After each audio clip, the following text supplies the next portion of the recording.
Good morning, everybody. Good morning, everybody. Welcome to day 2 of our annual Congress. It's my great pleasure this morning to be able to introduce Dr. Joseph Maroon as our morning keynote. Dr. Maroon is an old friend, and I don't mean old. He's older than me, but he's certainly not old. I first met Dr. Maroon while I was working at Walter Reed in Bethesda, and we've come to rely on him as an expert in so many areas. Just a quick summary before he speaks. He's a clinical professor at the Department of Neurosurgery at University of Pittsburgh. He's a Heindl scholar in neuroscience. He's been the team physician for the team neurosurgeon for the Pittsburgh Steelers for over 30 years. I'm sorry.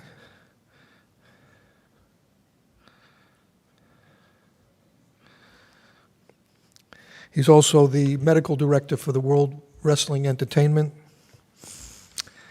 He's done 9 Ironman triathlons.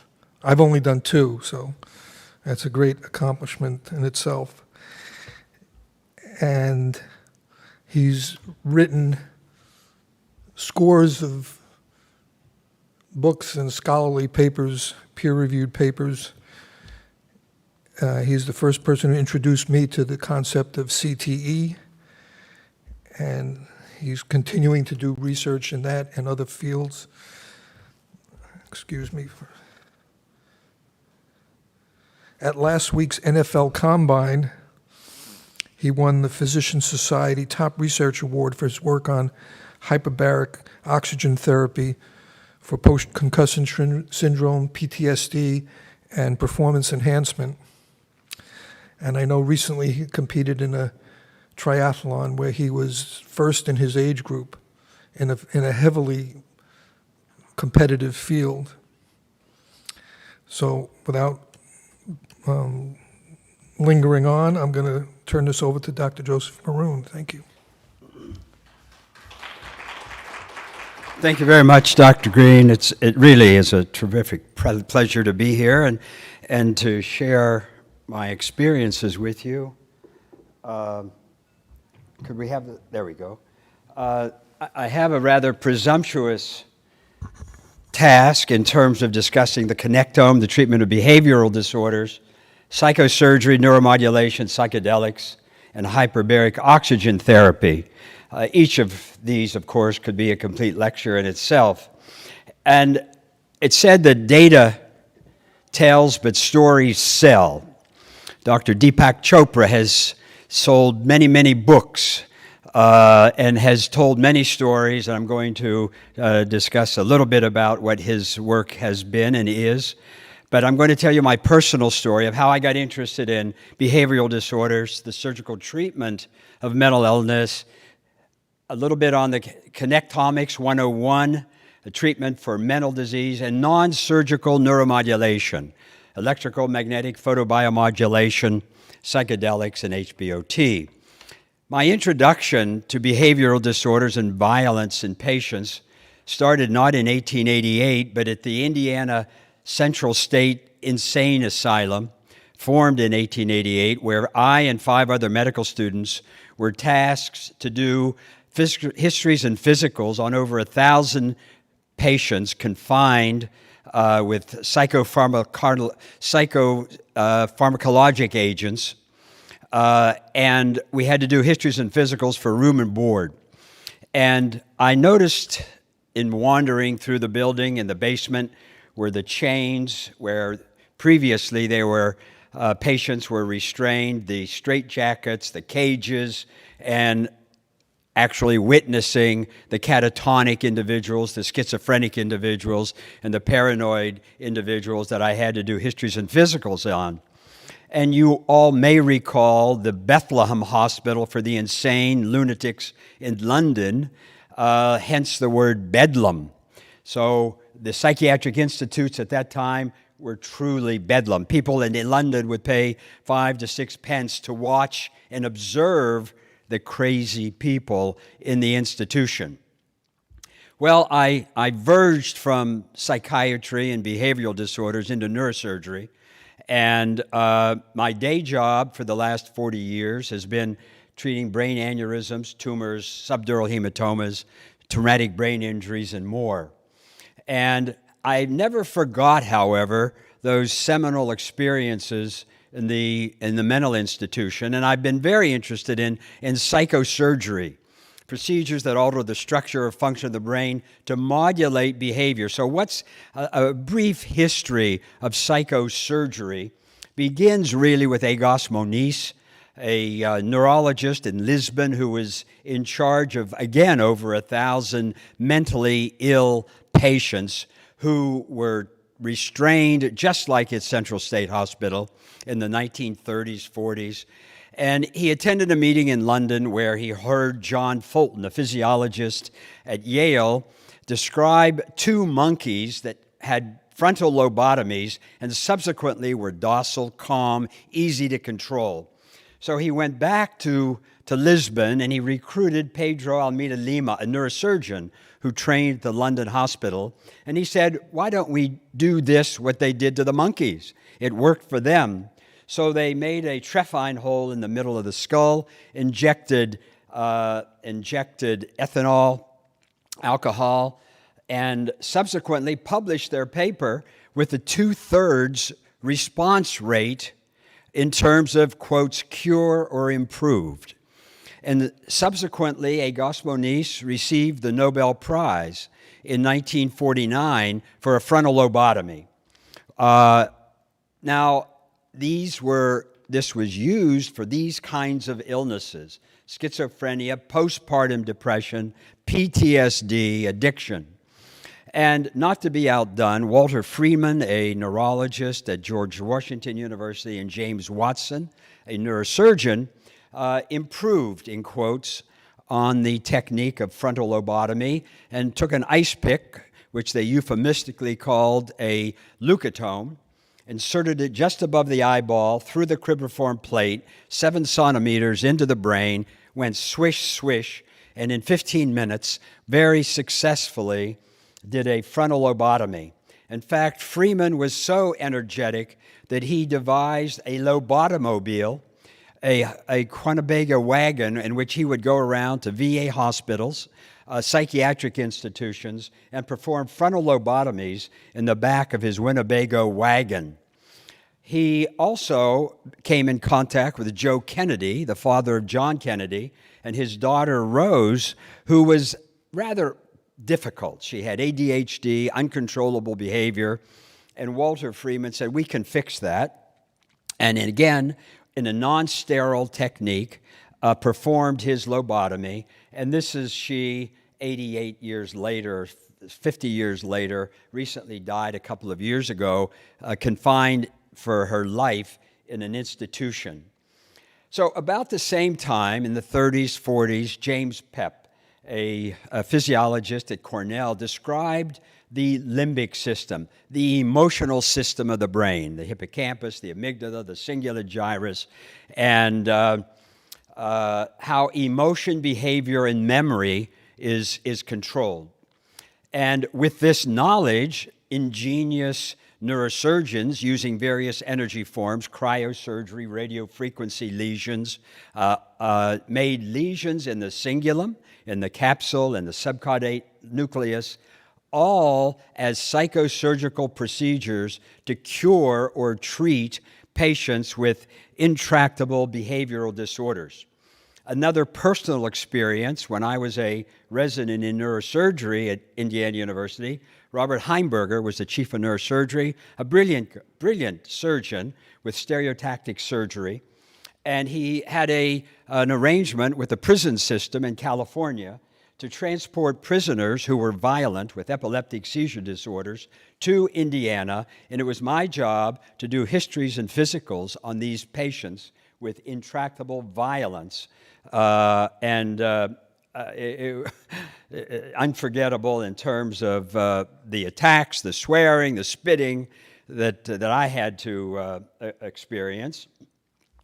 And then subsequently, Ilan Benhamid, a neurosurgeon in Marseille, accidentally discovered that rather than making ablative lesions, if he used an electrical stimulation, it could serve the same function in suppressing abnormal circuits in behavior. And this is now used every day for Parkinson's disease, for essential tremor, and also for manic depressive disorders and others. This was in 1986.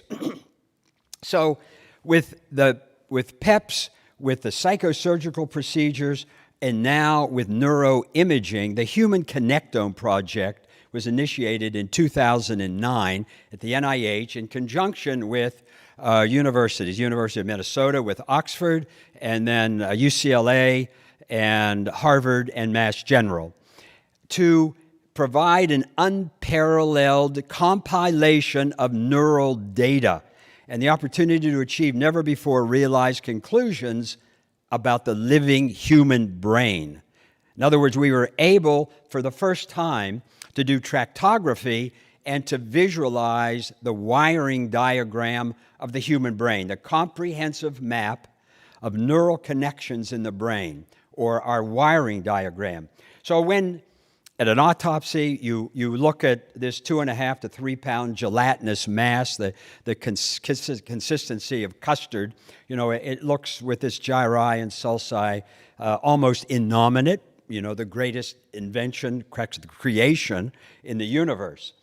But two individuals, Santiago Ramon y Cajal, a physiologist in Madrid, Spain, and Camilo Golgi, who developed various stains to look at tissue, collaborated, and for the first time they took microsections of the human brain, stained them with silver dye, and voila, they saw this incredible arborization of neurons and synapses that for the first time described the neuron theory, and for that they received the Nobel Prize in 2006.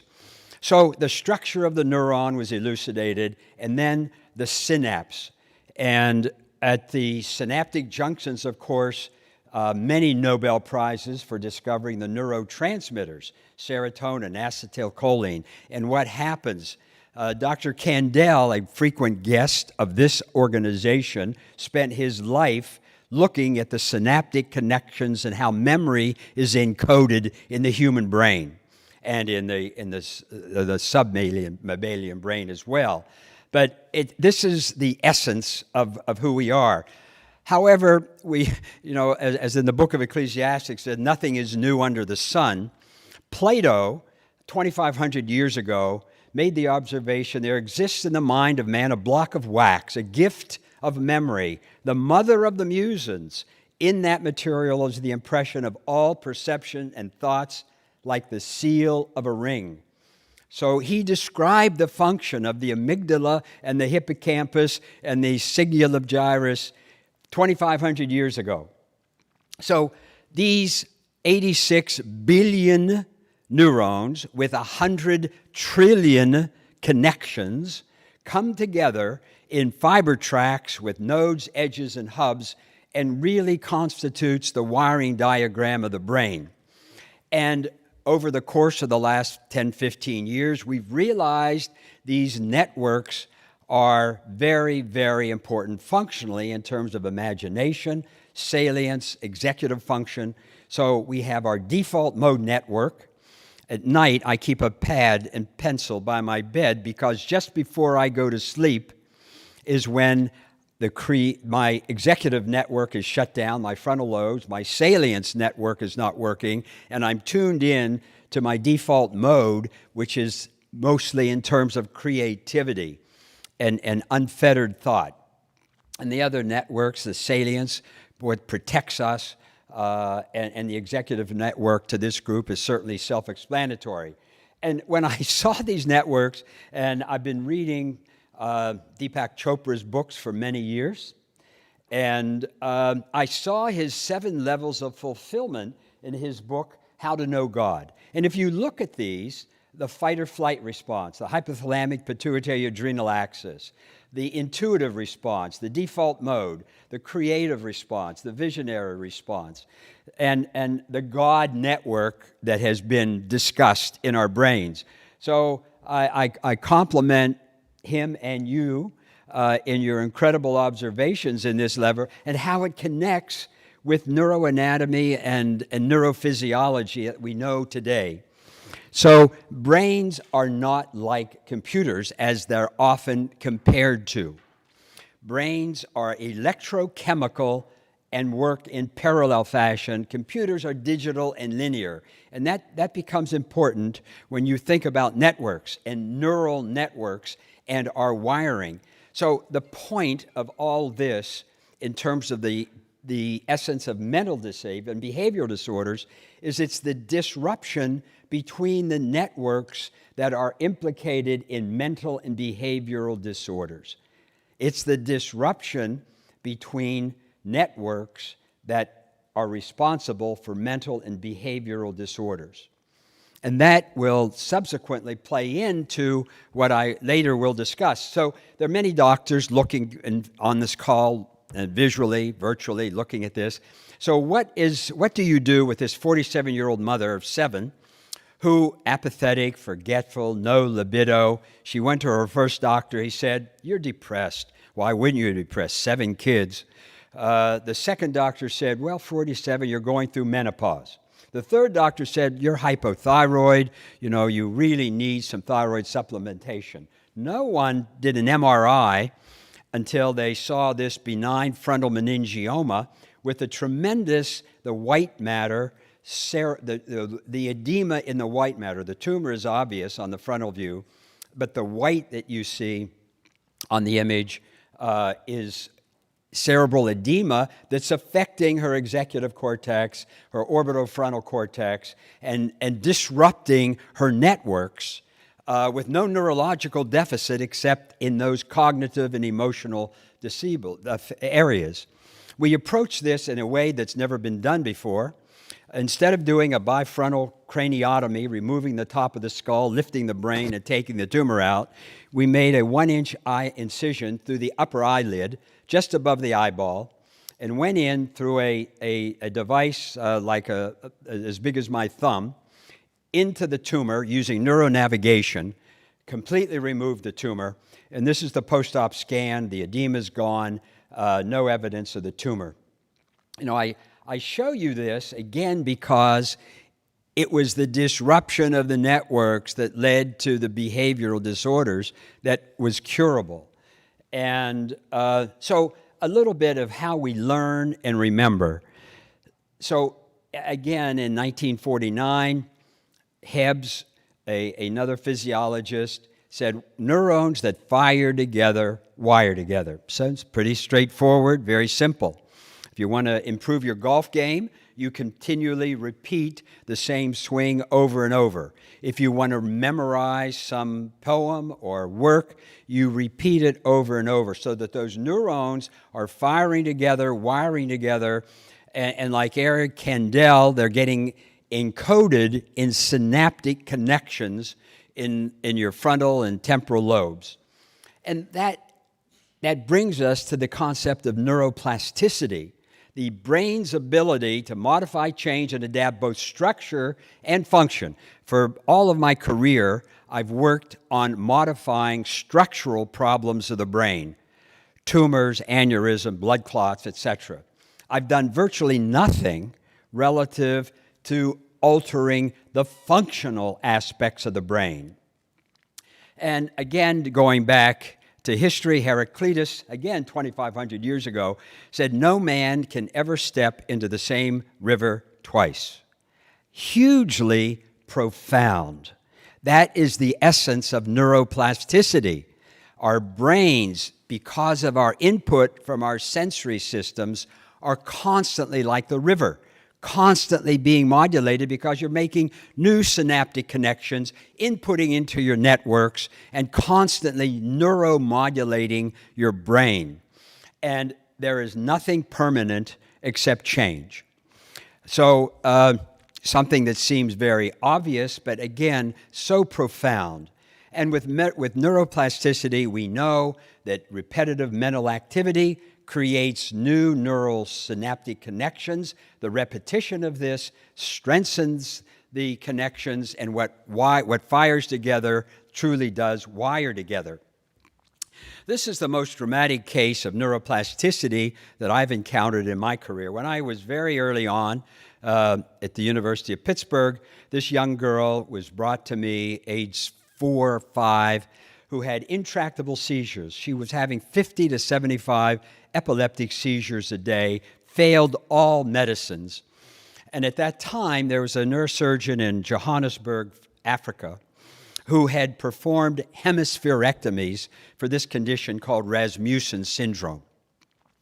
So we discussed this with the mother, and we said, the only thing we have to offer is to do a complete hemispherectomy on your daughter. And it was the left hemisphere, which in you or me or anyone our age would result in complete aphasia and hemiplegia. Well, we made an incision. The CAT scan below shows the vacuous area filled with spinal fluid.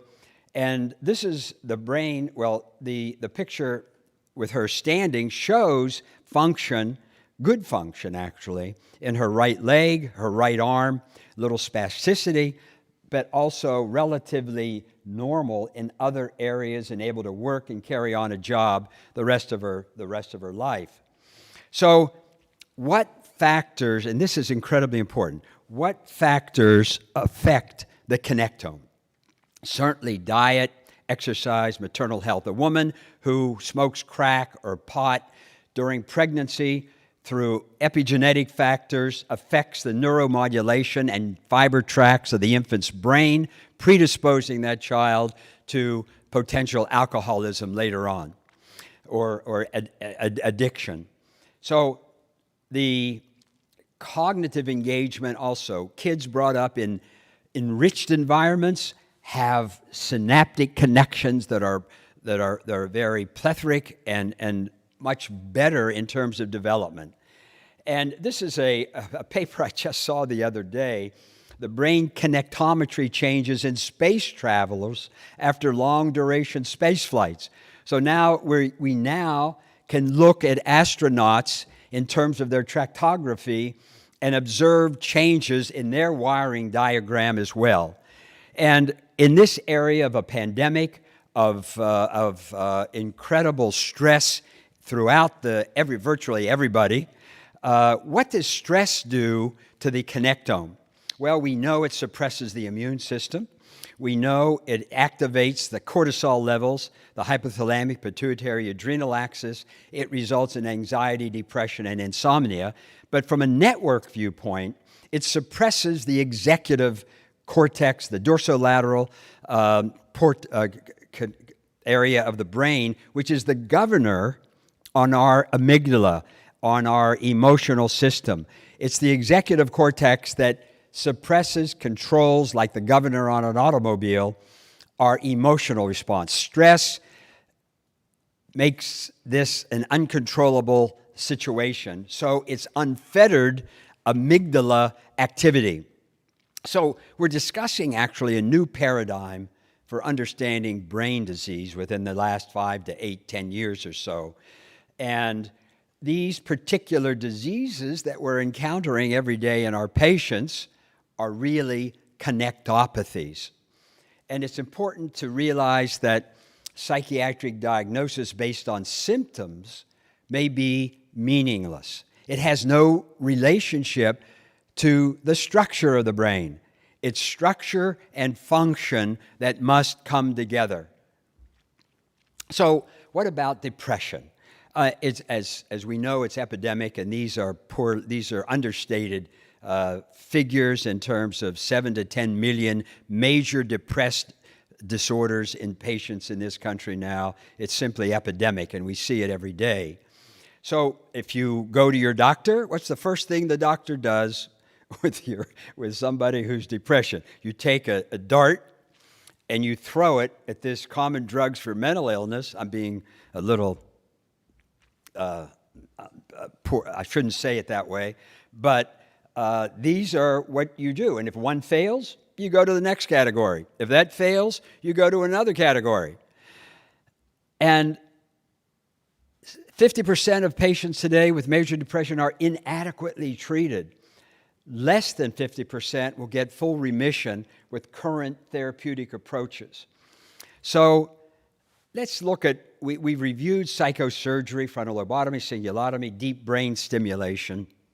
What is available now in this area?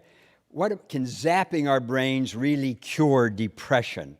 We said it's an electrical chemical organ, and what can we do in this area? So electroconvulsive therapy is done, we do about 1,000 patients a year at the University of Pittsburgh for ECT.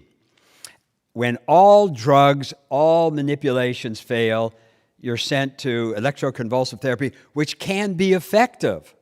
But when you shoot several volts of electricity through your brain, it's also going to potentially damage your hippocampus and your memory circuits.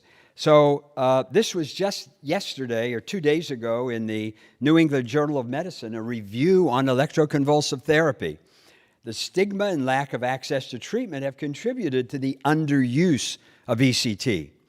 Well, I would say that it's the ineffective application of the therapies we have now that's contributing to the underuse of ECT. We're inadequate in treating behavioral disorders. So I've looked at ways of affecting the wiring diagram of the brain: transcranial magnetic stimulation, direct current stimulation, ultrasonic modulation, photobiomodulation, using all of these energy sources to rewire, in a way, the circuits that are overactive or underactive. Depending on the energy source and the amount of energy you use, you can change the ionic fluxes and the synaptic connections to upregulate or downregulate those networks that subserve emotional behavior in a therapeutic way. So I think we all know what TMS is, using focused magnetic fields to stimulate the deeper cortical layers to potentiate or suppress neuronal activity. And these are the treatments, the conditions that are treated. Again, a list of what we see in our patients and sometimes in ourselves on a daily basis. So this was just in the American Journal of Psychiatry, JAMA Journal. Novel neuromodulation technique could be a game changer in treatment-resistant depression. And this is the use of TMS in a program used at Stanford University in the course of 4 to 5 treatments a day over the course of a week. Very heavy-duty TMS. So moving on to ecstasy, psilocybin, shaking up psychiatry. Psychedelic medicine is coming. The law isn't ready.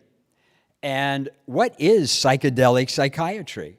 It's the use of these psychotropic mood-modulating drugs, LSD, ecstasy, psilocybin, ketamine, and Brazilian tea, to affect the synaptic connections and the neurotransmitters at the various junctions to result in psychedelic-assisted psychotherapy. So this is here. There are people, particularly in California, that are utilizing this, I think, fairly widely and clearly expanding for the PTSD, depressive disorders. And from JAMA Psychiatry recently, psilocybin with therapy is efficacious in treating major depressive disorders. Ketamine, the same way, effective for treatment-resistant disorders. And the various programs that are using this in psychedelic medicine: Berkeley, Sinai, Harvard, Hopkins. And hyperbaric oxygen, to finish up, I've been very impressed. I recently underwent 60 dives, 2 atmospheres of pressure, 100% oxygen, testing myself with every imaginable imaging of my brain, QEEG, various biomarkers, telomeres. And these are the conditions that are also open to neuromodulation with hyperbaric oxygen therapy. These are my telomeres after 60 dives, which was shocking. 100% increase in my length of my telomeres. What this tells me is I was probably down to my last telomere, and the N wasn't much to get to 100% increase, but regardless, it was quite impressive. It also suppresses senescent cells that can be measured. And you know these are the cells, when the telomeres completely wash up, expose the chromosomes, the cells then become senescent, and although they're not dead, they're not alive, they continue to spew out cytokines, which are inflammatory in nature and very destructive. These also are markedly effective. So in closing, again, going back to King Solomon, 6,000 years ago or so, as a man thinketh in his heart, so he will be. So I've discussed energy sources, psychosurgery, various ways to manipulate the brain.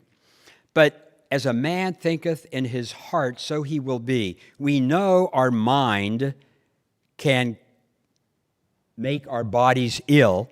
Our bodies can also heal the mind brain connection. And Ramona Cajal said, every man, if he so desires, becomes the sculptor of his own brain.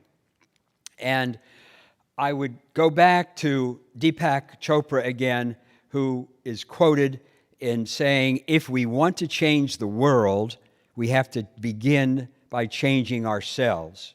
And this is his new book, Unleashing Your Infinite Potential, going back like Proverbs, as a man thinketh, so he shall be.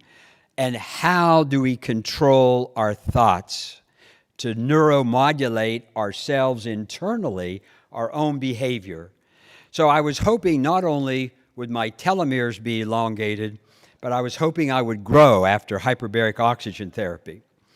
And this is with Ben Roethlisberger on the sidelines a year or so ago, and I'm standing in a hole, I tell people. And in my book, Square One, A Simple Guide to a Balanced Life, I outline many of the principles I've discussed in terms of epigenetics and how the various factors affects the human brain. So with that, ladies and gentlemen, I appreciate your attention. Thank you very, very much.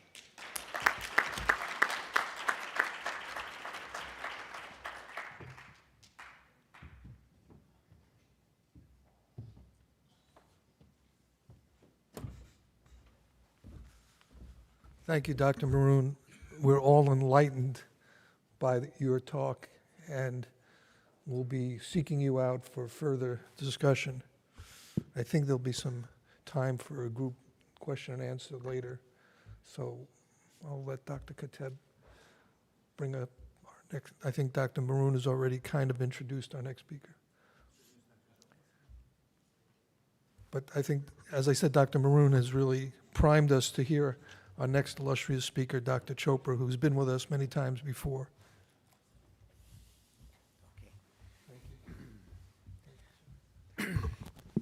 Good morning, and thank you very much, Dr. Maroon. What an excellent presentation for this fantastic panel, which is really focused on trauma and psychiatric trauma of patients with neurological disorders.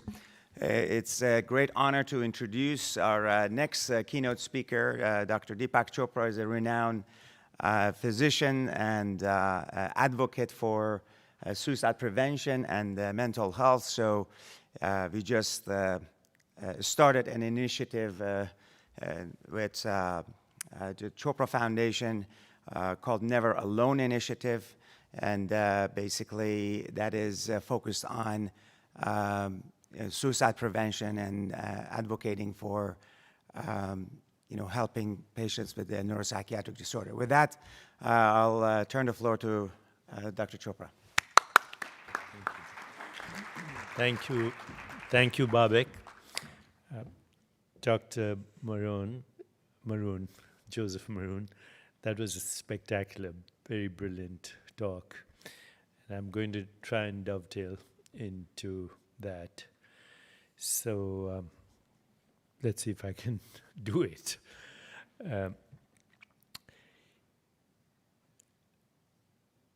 If you go online and you type out the following question, what are the open questions in science today?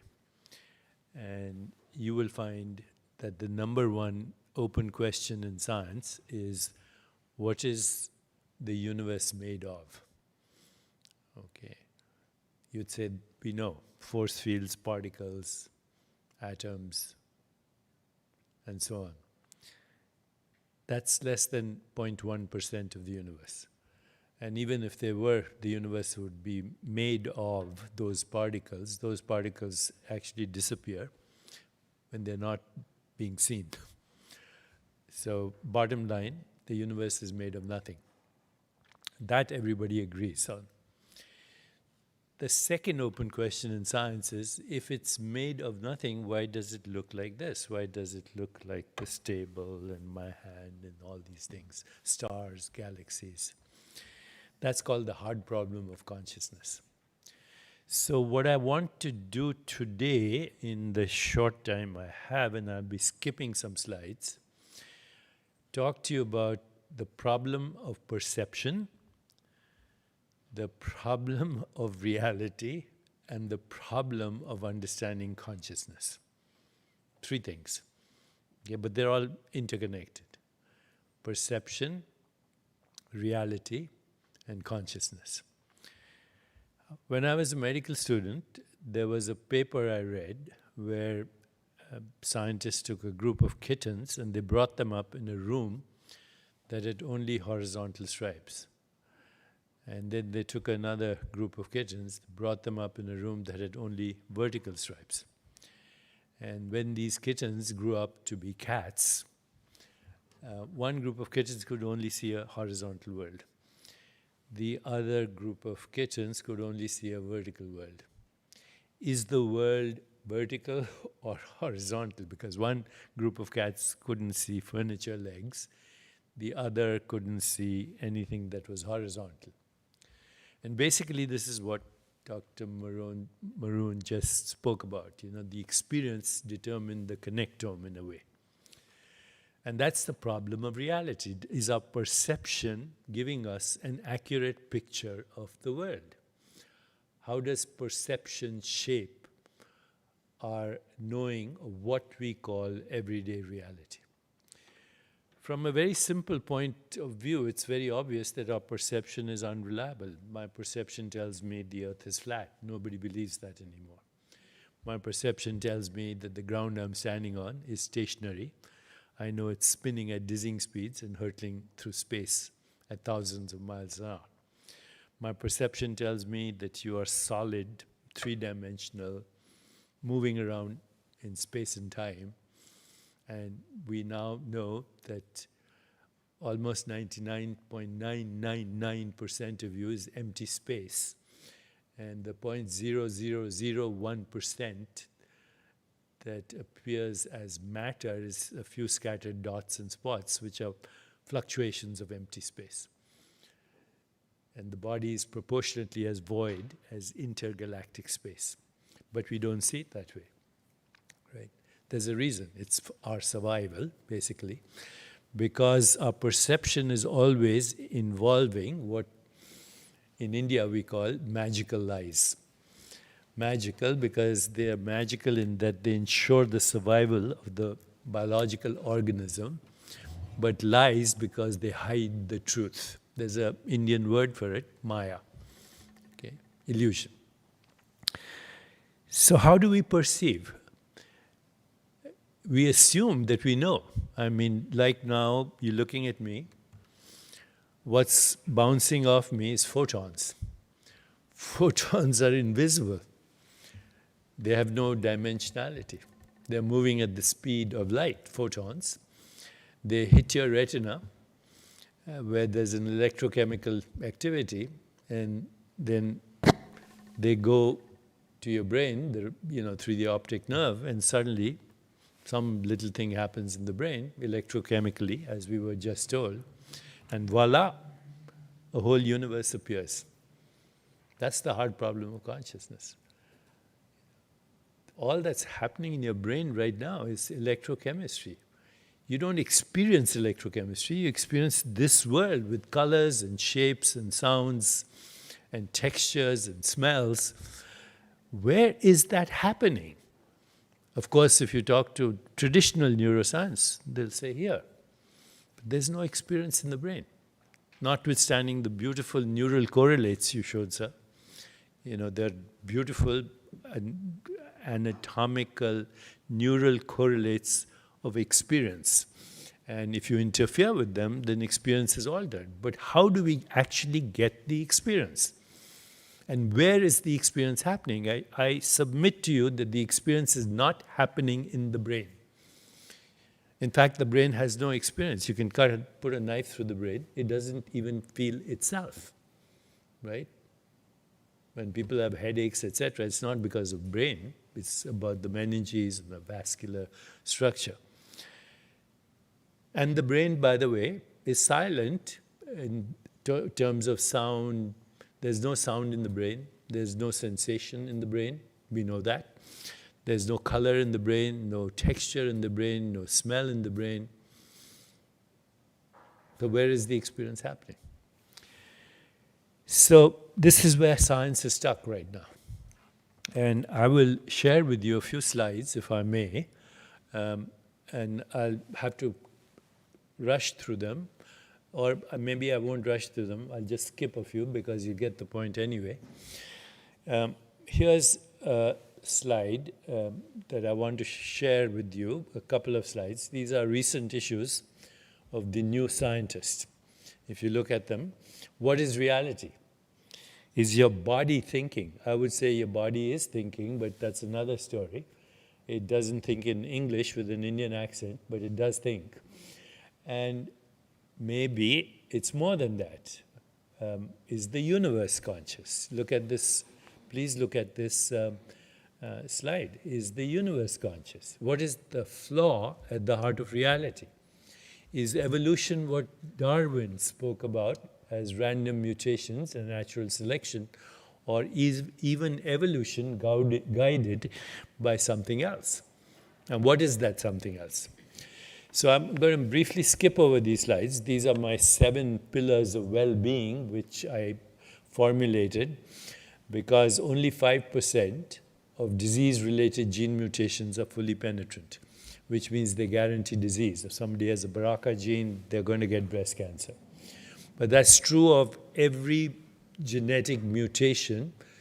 Less than 5% guarantee disease.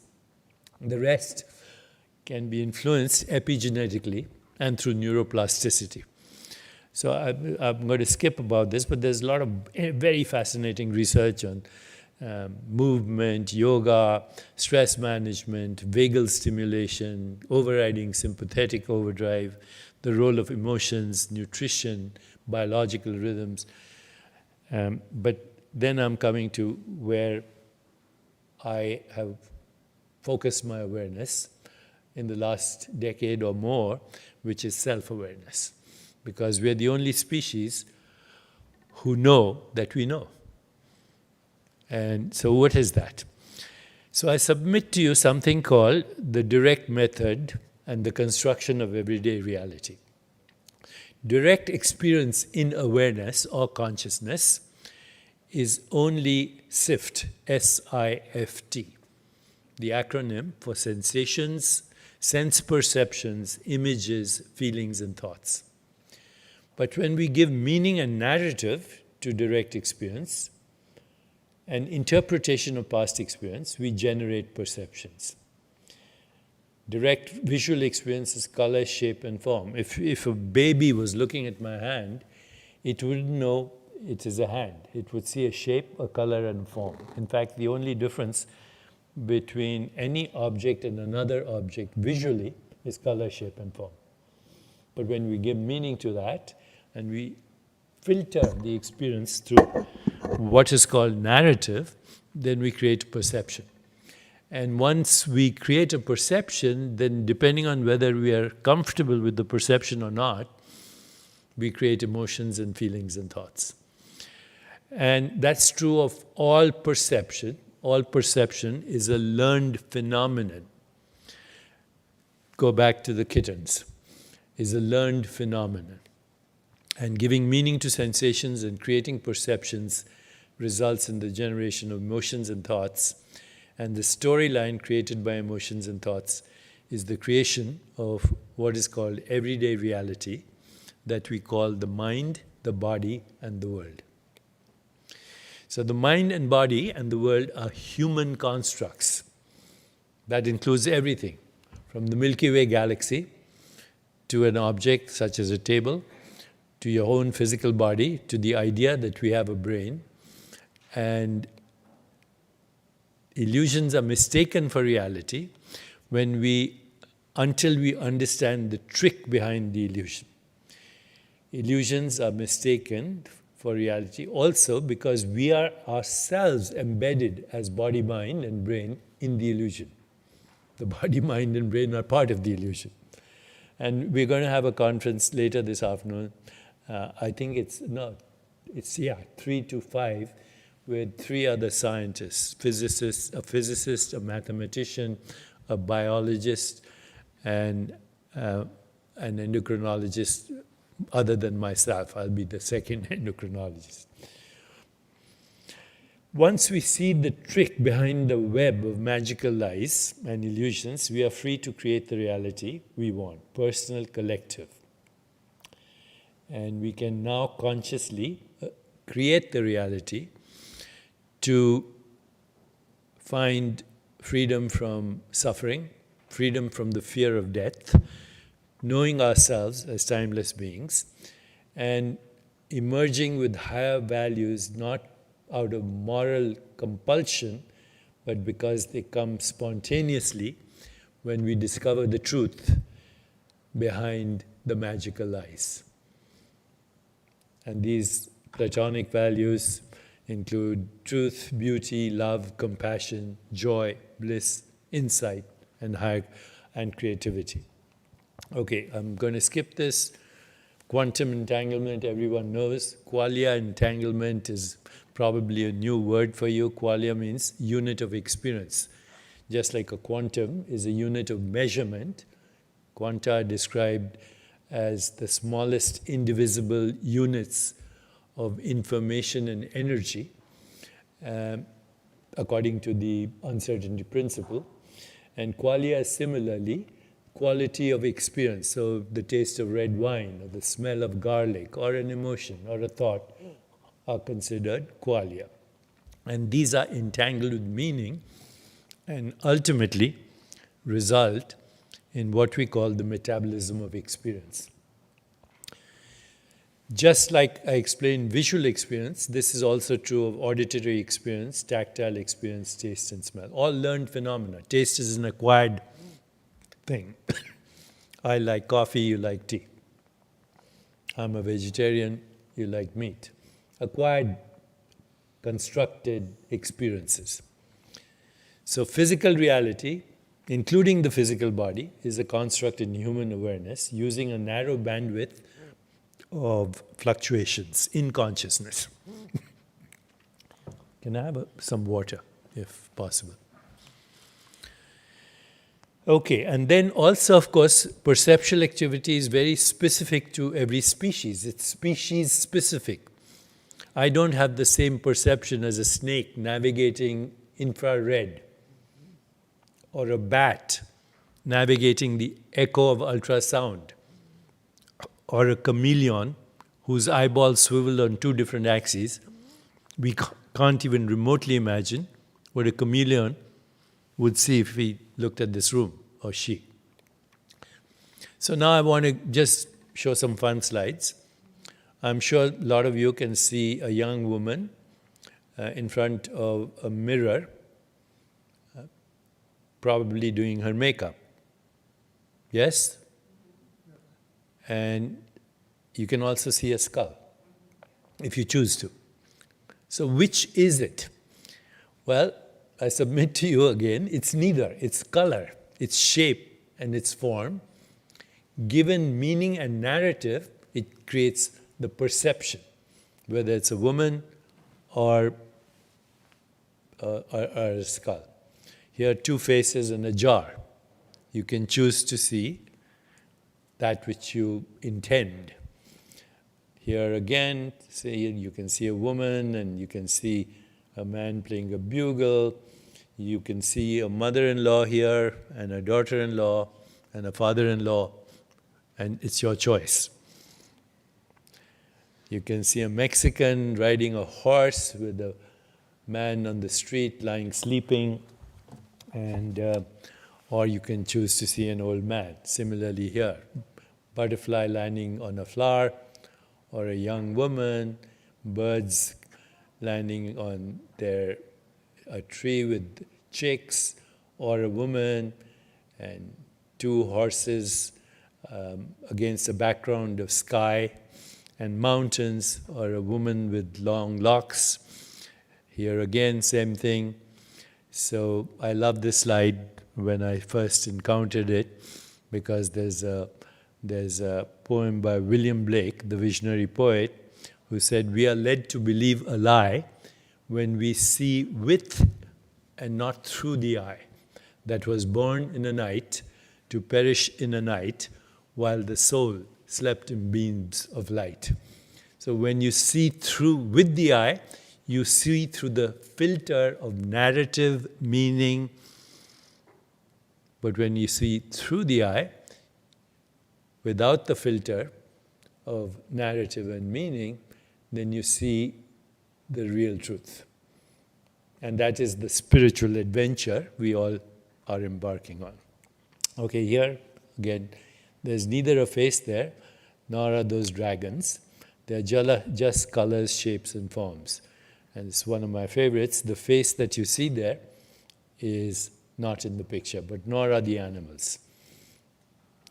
So this is the yogic way now, as we practice going beyond perception, as the vrittis or fluctuations of consciousness settle down. The yogi's experience is not I'm here and you're there. The yogi's experience is I and the universe are one. And they are made of nothing. And that nothing is fluctuating simultaneously as observed and process of observation, as perceiver, perceiving, and that which is perceived. And so since Dr. Joseph Maroon quoted MetaHuman, this is how we go beyond the illusion. First is non-reactivity, to override automatic brain-mind response, which is a learned phenomenon. You stop, you pause, you take a few deep breaths, observe your mind getting quiet and calmer, and proceed awareness.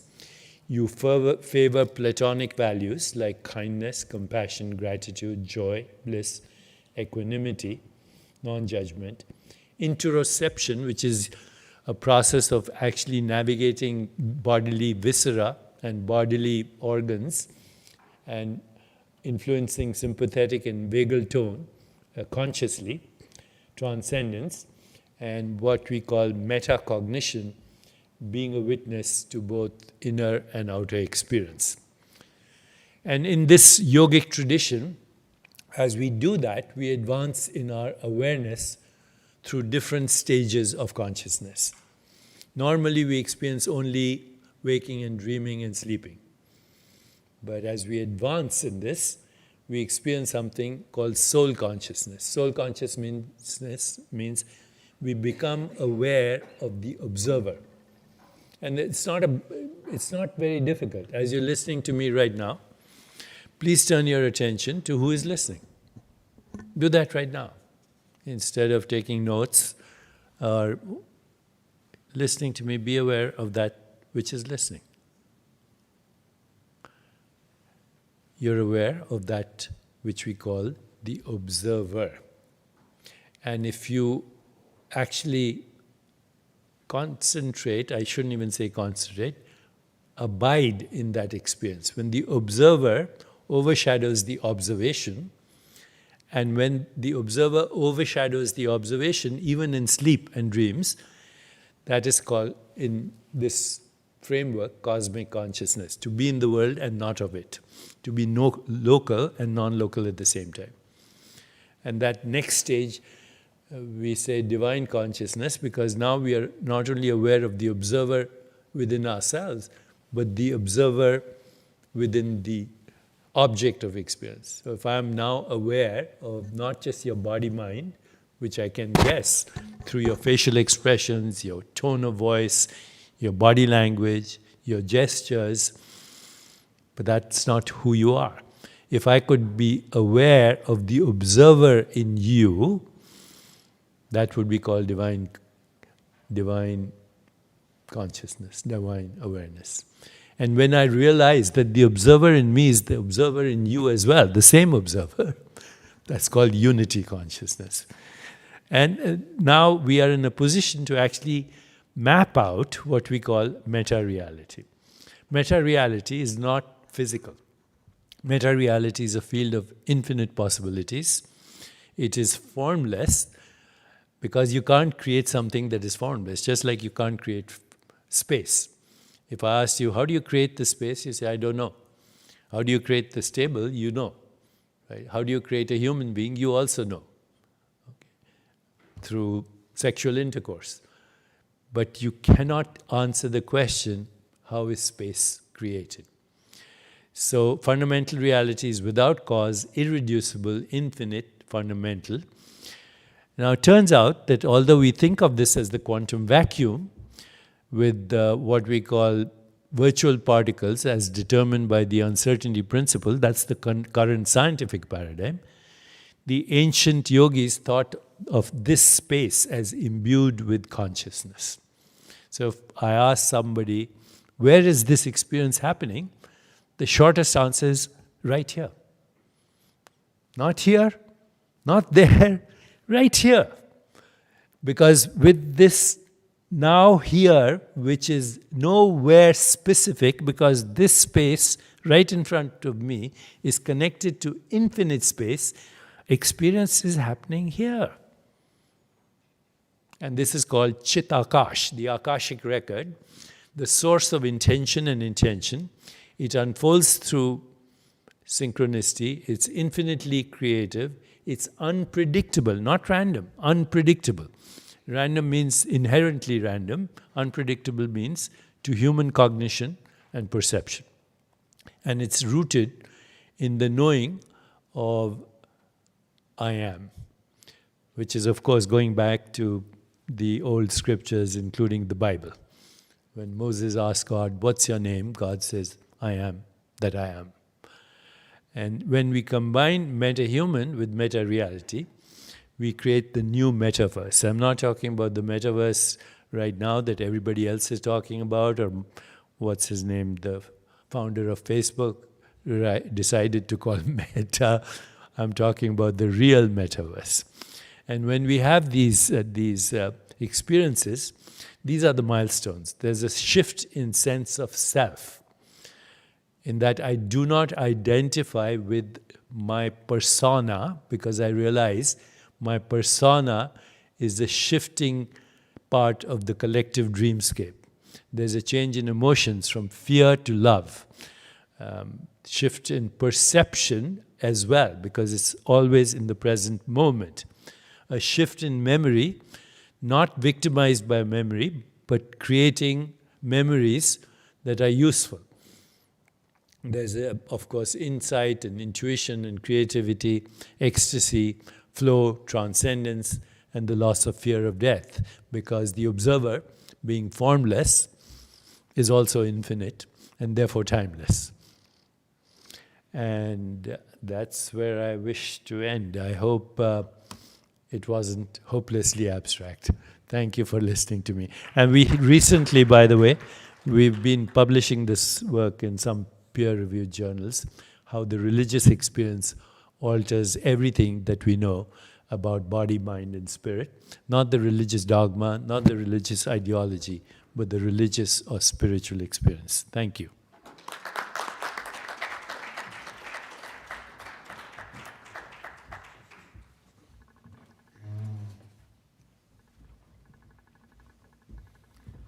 Thank you, Dr. Chopra, for excellent presentation. There's a concept called quantum biology, as we know We have pretty well. biologists this afternoon. Great. So, the patients who are actually much more calm and relaxed, they get a better outcome in their treatment. So, with that, I'm going to switch to our panel. So, Dr. Mike Roy from Uniform Services University and Dr. Maroon and Dr. Chopra, as well as Ms. Gabriel Wright from the Chopra Foundation. We will be just talking about kind of neuropsychiatric and the impact of type of programs that we are advocating to prevent suicide and kind of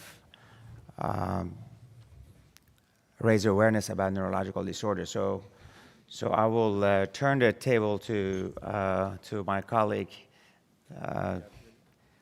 to my colleague, Dr. Roy. So why don't we get this discussion going about what was discussed today with Dr. Maroon and you know, how can we use new technologies, new psychedelic medication, new brain stimulation, and also mindfulness to reduce stress and anxiety, and also in dealing with the neuropsychiatric disorders. So I'll go with Dr. Maroon.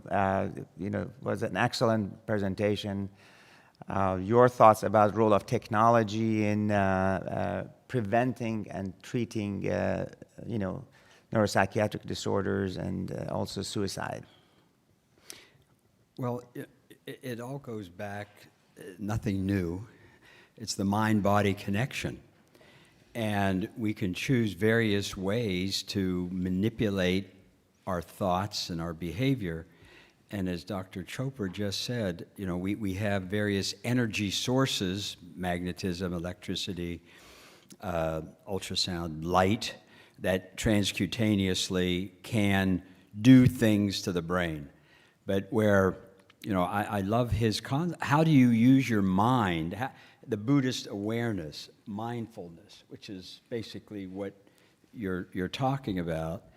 There's so much noise in our environment. Burnout is epidemic, overworked, overcommitted, overstressed, out of balance. You know, how, when you're inundated by all of these external forces, how do you get to that center that you talk about? Meditation, I mean, it's so critical in terms of reducing stress, which is a major epigenetic factor that leads to all sorts of physical and emotional problems. So I'm a novice, and I defer to his much deeper thinking than I in how we control our thoughts, and I need help. Go ahead, Dr. Chopra. Dr. You can help us all. Dr. Maroon, you're a very brilliant scientist. I'm in total admiration of what you said this morning, and dovetails with what I'm saying. We don't control our thoughts. It's impossible. We quieten the mind. So it's not that you have a positive mind.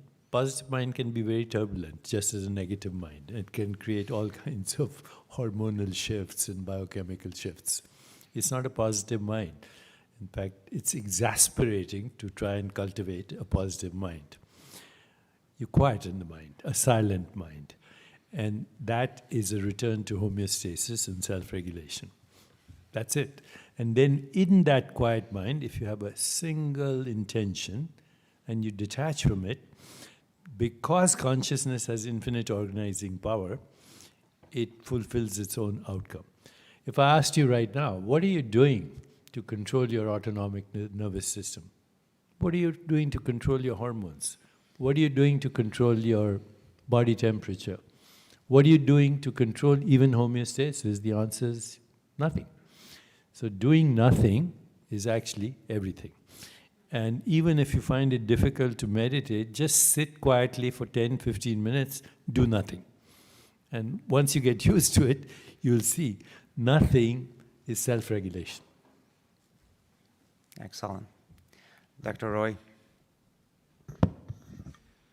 So, I mean, I think what's a common thread with these wonderful presentations this morning is the intricacy of the brain, how powerful the brain is. And, you know, whether it's cognitive behavioral therapy, virtual reality, yoga, meditation, what these techniques, approaches have in common is reversing some of those maladaptive coping mechanisms that people have developed. And, you know, whether it's TBI, a psychologically traumatic experience leading to PTSD, you know, the longer that one has maladaptive coping responses to those physical and or psychological insults, the worse things become. They kind of snowball. And so all of these techniques are kind of stopping that snowball, reversing its direction.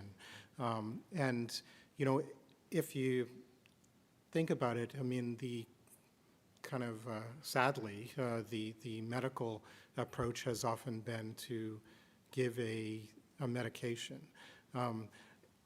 Some medications can certainly be helpful, and, you know, I'm an internist, I'm a primary care physician. I give a lot of medications for high blood pressure, for diabetes, for cholesterol. Yes, medications help with those, but, I mean, how do you imagine that a medication is going to do better than the power of the human brain to reverse some of these insults? So, you know, the typical patient we get who comes into some of our studies for things like virtual reality or other approaches to develop more adaptive coping mechanisms, they've been given trazodone, prazosin, Seroquel, Ambien, all combined to knock them out at night, try to prevent nightmares and so forth. They're zombies the next morning. They have a hard time getting up. They're given stimulating antidepressants like Zoloft or outright stimulants, Ritalin, Adderall, to take in the morning. And they're kind of a mess. They're not sure who they are anymore, who they used to be. Their spouses and so forth are wondering, where's that person I used to know? So, you know, these kinds of approaches are things that can really make a difference. We see that every day. And you know, we're able to reverse some of those processes. So, you know, this is a great combination of talks to put together here to help you understand that. Excellent point. I think for a long time, the mindfulness and meditation by medical establishment treated as a pseudoscience. And in this organization, actually, we have scientific reason to believe that is actual science.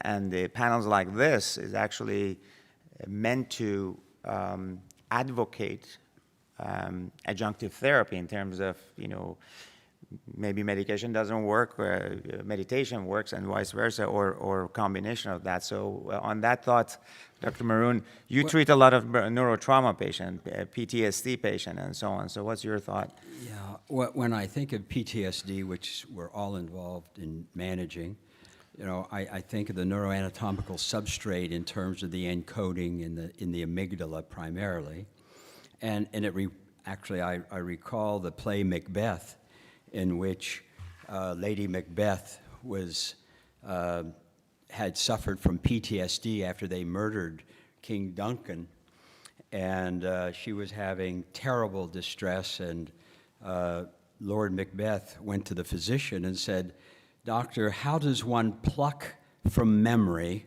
some rooted sorrow, erase the written troubles of the mind, and with some sweet oblivious antidote, cleanse the heart of that perilous stuff?" And the physician answered, "In that the patient must minister to himself or herself. And that is the beauty and the value of what you spent your life doing, and in terms of your writing and your teaching and your lectures, is how does one minister to the mind diseased in that the patient must minister to himself. Excellent It's point.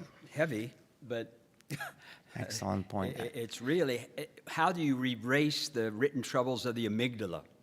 What's encoded by that traumatic experience, a bomb blowing your leg off, or a divorce, or a loss of a child?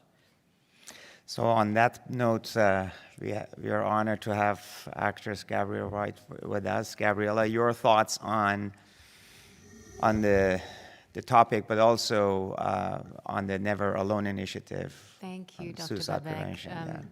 It's lovely to be here. I am not a doctor, so please do not expect any of that rhetoric coming out this morning from my behalf. But very important point, what you're saying with the reference to Macbeth. So I'm an actor.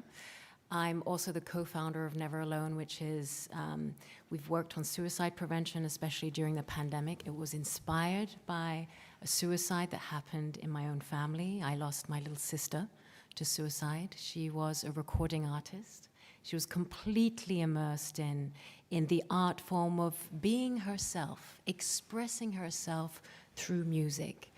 And maybe because it was a song, maybe because it was her body of work and it was presenting in a form of quote-unquote entertainment, maybe we didn't read the signs. And so there's a lot of how do we translate the art form of this incredible storytelling of who we are as humans. We see in films, we hear in music, we see in plays, we read in literature. How do we extract the essence, not as separate from ourselves, but as ourselves? And I think that's really the bridge here that we're talking about. We're talking about how do we experience everyone's trauma as our own? How do we create a bridge of communion, a bridge of communication, that we are all able to be socially responsible for one another? And it's not because it's a duty, it's because we're experiencing one another in that unity consciousness, in that place where we come into reality as one. So these techniques, I don't want to even call them techniques. It's more like this way of perceiving reality, the way of acknowledging who we are beyond the conditioning of what we think we are. If we think we are suffering from depression, then we are also imposing that on the reality of how we perceive ourselves. If we go beyond what Dr. Chopra, what Dr. Maroon was saying, we are able to reach into the infinite potential of shaping our brains, shaping our reality, molding them like a sculptress, a sculptor, an actor, an activist. And that's really where we're coming from at Never Alone. We're not only reshaping the story, because as Dr. Deepak said in his prior presentation, there's shape, form, color. And then the storyline is what we want to say. So are we engaging in an incredible story of humanity? Are we transcending our inner tragedy? Or are we transcending the outer tragedy? It's the same thing. It's just we're experiencing reality from different perceptual activities. So our role here is to obviously contribute to great storytelling, is to democratize access to tools like this, to incredible minds like yourselves, to show that you are not alone. You are never alone on this journey of suffering, because there is a greater collective, and we're all here together. I mean, to wake up this early in the morning and listen to these incredible minds is a big feat for most people. But imagine this room being so full, and thank God we have all of this technology, so millions of people are going to experience this conversation right now. This is where we're coming from. More conversations, more access, more emergence, more diversity, and there might be a solution, because we are the solution together. Excellent, excellent. So Dr. Roy, you treat a lot of veterans with PTSD and suicidal thoughts, and you touch up on actual medication sometimes not working. So, any thoughts on that? How do you actually treat these veterans at uniform services? Do you have a mindfulness approach? Do you, in real life, real time, how do you kind of put this in all the work? I mean, I think over the last couple of weeks, we've all seen the horrors of war on our TV screen, and all imagined ourselves in the position of the Ukrainians, and how do you cope with something like that? I mean, it's whether it's on the battlefield there in Ukraine, whether in the position of a police officer trying to apprehend someone who's fleeing, are they pulling a gun? Are they pulling a cell phone out? Keys, and trying to make a split-second decision to use the weapon in your hand or not. I mean, that's not something we're equipped to do as human beings. It's not. Doesn't come naturally, fortunately, to our brains. And so, when one has been in that position, it's pretty normal to have nightmares, to have flashbacks to those instances, to have a lot of the features of PTSD. That's a normal reaction. It's a human reaction.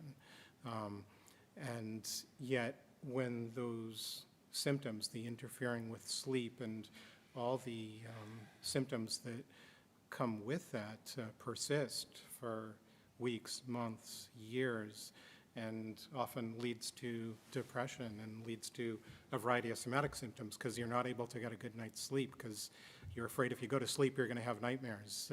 How do you cope with that? I mean, too many people turn to alcohol, to suicide, because they don't have those coping skills. So, I mean, that's what we try to do in our studies, is to make a connection with military service members, veterans, and whatever it takes to get them in the door, to get them talking, to opening up and sharing that experience and the feelings that they have, grief, guilt, anger, frustration. It's not something that is helpful to keep bottled up, to be able to help them to open up and to know that they're not alone. That's really what we're doing. And things like virtual reality and whether it's psychedelics, other, approaches that we've talked about this morning are all ways to basically facilitate that opening up, that communication, that sharing of one's experience. And so you do recognize that you're not alone. I'd say that is what it's about more than anything else. Excellent. So, Dr. Chopra, you have an AI machine learning system to deal with millions of people who are actually more comfortable talking to AI than actually their own physician. Can you expand on that and how that technology helps? Yeah, the AI is named Peewee after Gabriella's sister, who was called Peewee, who died from suicide. And she's an emotional chatbot and can very quickly, within a minute or two, assess your mental state and start a conversation. By the way, we're also using it for PTSD with veterans. And so far, she's intervened or de-escalated something like 6,000, you probably know the statistics better than I do, 6,000 suicide attempts, but millions of conversations are happening with her right now. Behind the AI, we have a group of counselors who are available in case of emergency. And now we're looking, because we're talking about democratizing this, and with all the new things in blockchain and cryptocurrency, I think we can pay for it, and so that the patient doesn't have to pay for it. And that's in process right now. Before I finish what I just said, one way of quietening the mind is to be aware of space. So right now, as you're looking at me, bring your awareness into space. And your mind will go quiet. The space is silent. Or at least perceptually it's silent. It's brimming with energy, more energy than any material universe. 1 cubic centimeter of space has more mass energy than the entire universe. But it's silent. One more way to experience silence. Are you enjoying this session? Can you please be a little more enthusiastic? Say, There we go. could you say yes Yes. together? Yes. Okay, so I'm going to ask you the same question. Don't answer it till I raise my hand. Okay, simple instruction. Same question. Don't answer it till I raise my hand. Are you enjoying this session?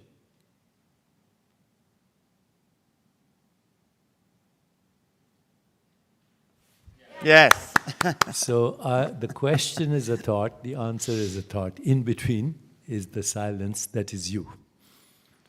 Infinite and eternal and timeless. Excellent, excellent point. Well, that's really excellent point, and that was a fantastic kind of exercise right here, which actually we don't do. You know, our thoughts are overlapping. We tend to get bogged down in problems than solutions, and then solve our problems with medications than meditations. So that's, I think, so, you know, I'm a marathon runner like, you know, Dr. Maroon. I've done 20 of them, but you have done more. But one of the benefits of exercise and distance running is basically gets you to a zone, it gets you to that silence mode. So for that, Dr. Maroon, you're a very fit and sharp young man. So you tell us how exercise, you know, quiet the mind, how exercise you think can help PTSD, suicide prevention, and Very, very quickly, I went through a major bad thing in my life when I was about 41, 42. My father died. My wife left with our 2 children for good reason, and I had to quit neurosurgery. One day I was doing awake brain surgery on patients. The next, I moved into a truck stop where my father left to my mother and pumped gas and flipped hamburgers for a year. And very, very, very depressed. And I had no idea what to do, how to come back. And the banker who owned the truck stop, who held the mortgage on the truck stop that my father had, called me one day and said, let's go for a run. I said, run, I can't walk. I'm 20 pounds overweight, and but I somehow made it around the track 4 times. That night, I said never again, but it was the first time I slept in about 4 months. So I went back the next day, and I did 1.25 miles, and then 2, and then 3, and then 4. As the unintended side effect of doing exercise, I was resetting my neurotransmitters. My serotonin went up as the unintended side effect of exercise. My acetylcholine went into, I could remember again, my dopamine, my anandamide, my blissful THC hormone kicked back in. My diet changed, I lost weight, and I went back to my practice and was at a, finally got back up. And so exercise is the best antidepressant. Many double-blind studies with randomized studies with depressed people show that physical activity, physical exercise is probably, it's better than any drug if it can be done. So I did, as Ken mentioned, I've done several Ironman distance triathlons. I don't say that to brag. I say that because I was returning, as Deepak says, I was getting back to homeostasis. My body and my brain got back into a homeostatic system due to the exercise and then prayer, and then meditation, and then diet, and then avoiding environmental toxins. These epigenetic factors that actually impact so dramatically on the human brain and sleep. All of the things that he says so eloquently, like Viktor Frankl in Man's Search for Meaning, you know, it happened as the unintended side effect of doing the right thing.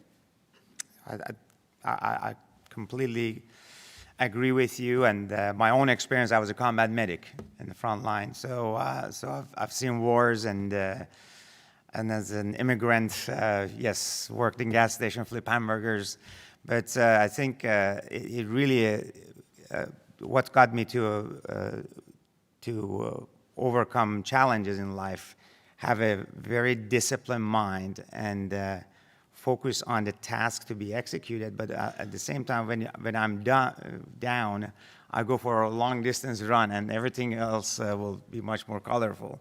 And that gets us back to our conversation about brain connectome and connectomics and the initiatives that tells you how, as Dr. Chopra also mentioned, how you can sculpt your own brain. So you don't really need medication, but medication should be the last resort, right? So you can diet and exercise, as Dr. Maroon said. You can practice mindfulness, as Dr. Chopra says. And then with that, you're going to eliminate some of the problems, you know, that one has, and then go to medication, see if that will work, and, you know, psychedelic medications and so on. So, Gabriela, I want to come back to you for last few minutes and talk about kind of policies that needs to be placed for practice of this type of, I would say, adjunctive therapy, if I may call it. What Chopra Foundation is doing in terms of advocating for this, of course, this type of forums and policies. So I think, like I said earlier, thank you for the question, it's all about how do we create collective change, because policies can only change if there's a collective change and if there's a collective demand. So what we're doing at the Chopra Foundation under Never Alone is creating, raising public awareness in different sectors. So prior pandemic, we started a Never Alone Conversation tour, and we were working in high schools. So I'm a mother to a 17-year-old. So mental health is actually quite, especially because he lost his favorite aunt, who happened to be my little sister. So he lost her at an age that was developing a deeper psyche, you know, of a young man. He was 14 years old, so it's still very, very recent. So that asked me to create a deeper listening in these conversations. So started to create the distinction, and exactly what you were saying, Dr. Babek, as you rounded up the prior question, was how do you create distinctive tools, a form of mental hygiene that it's okay to talk about? You know, this form of mental hygiene, there's a mental space that we all correlate in, that we all are actors in, and that allowed an easier segue into mental health, because mental health, quote unquote, as you so brilliantly described in your prior discussion, was that there's been so much bad public awareness around mental health, whether it's lobotomy portrayed in films. Entertainment is highly responsible as well for not knowing really what they talk about. You know, it's just the reality.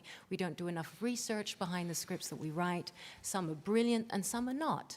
And it's often the not so brilliant ones that have the most common denominator of reaching people, entertainment. So everyone is responsible. So going back to what you were saying is creating conversations in high schools. That's what we were doing. We had professors, we had the dean, we had students on stage, and we had ourselves. And so that created emergence. Deepak always talks about how do we create emergence through different sectors and create something that's unique. So our goal is to go into these different sectors and find a unique gem, jewel that comes out of these not only conversations, but co-creating practices that work for the environment. We also went into universities in South India. I was leading that. And the professors like ourselves in this room, and we all decided how do we create a mental hygiene room for the students, you know, going through exams. So it's all about adapting these conversations for environments. Our recent campaign, it's a big campaign, it's called Never Alone Artists, and right now it's reaching a new demographic on the Triller app. So for those who do not know what Triller is, it's the American TikTok. Everyone's heard of TikTok. It's, you know, the memes, there's music. We don't really know what kind of content's in there, but it's going viral, and a lot of our young children are engaged in that platform. So we've created short-form content around mental space, mental hygiene, mental awareness, mental health with artists who have a huge demographic of influence, 40 to 50 million followers, quote unquote. Not that that's a status, but it's how they reach our young people. So we've now gone in there, and we have episodes releasing every 2 weeks. Our first one was released last week, and that's going all the way up until May. So these are the things that we are doing because if we engage more people, more policy is coming, international, as you know, Babek, we're going to hear about your incredible feat this evening. But the conversation internationally isn't the same either. So we have to have very precise, local conversations, and yet I would say, involve the global conversation at the same time. So it's as we know, this is the plight of our work, but the more we do raise public awareness with bridges of communication that are more, I would say, easier for the common man and woman to get into, then we have a higher chance of creating new policies. Fantastic. On that note, as you know, the Society for Brain Mapping and Therapeutics, we actually help formulate President Obama's Brain Initiative. So I was at the White House when he announced it. And so we also, at that time, started the G20 Summit's Neuroscience 20 for the world leaders. So it's brain, spine, and mental health.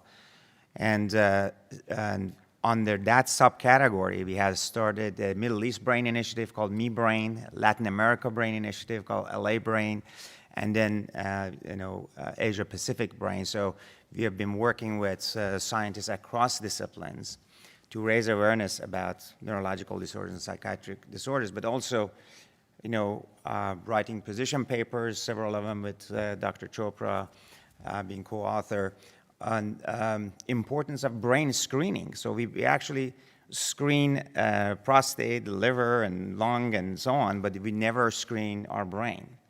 So that's one of the policies that we are jointly working with Chopra Foundation through the Never Alone. So we've got a few minutes to wrap up, so I will start for our board member, past president, Dr.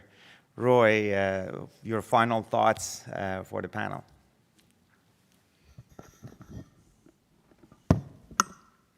So, I mean, having been coming to this meeting since 2007, I would say that one of the unique things about this meeting is bringing together people from multiple disciplines, multiple backgrounds, perspectives.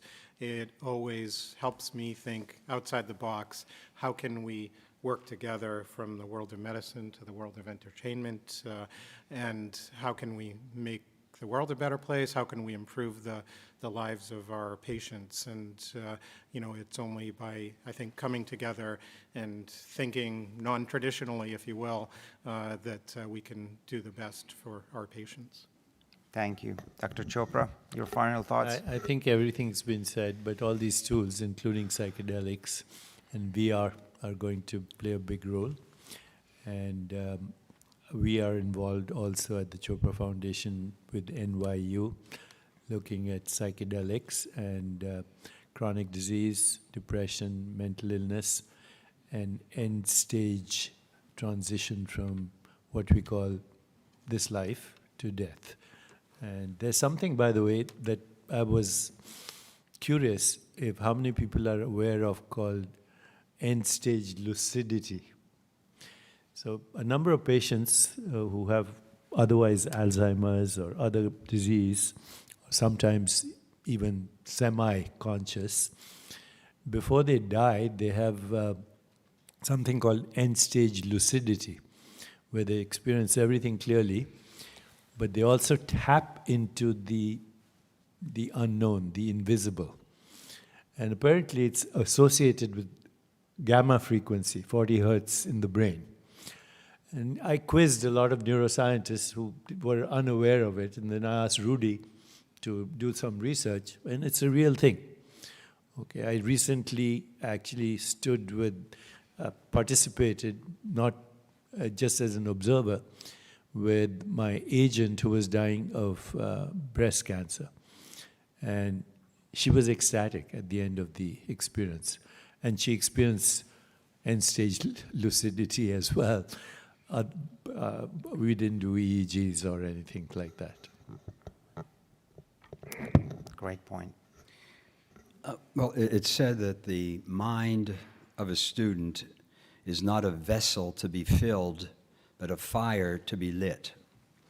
And I'm a perennial student, Babak, and I compliment you and your staff. You've lit another fire with my new friend, Dr. Chopra, and Gabriella here. So I'm here to learn from the wonderful conference you put together. Professor, always people compliment, and I always say I'm a soldier of science.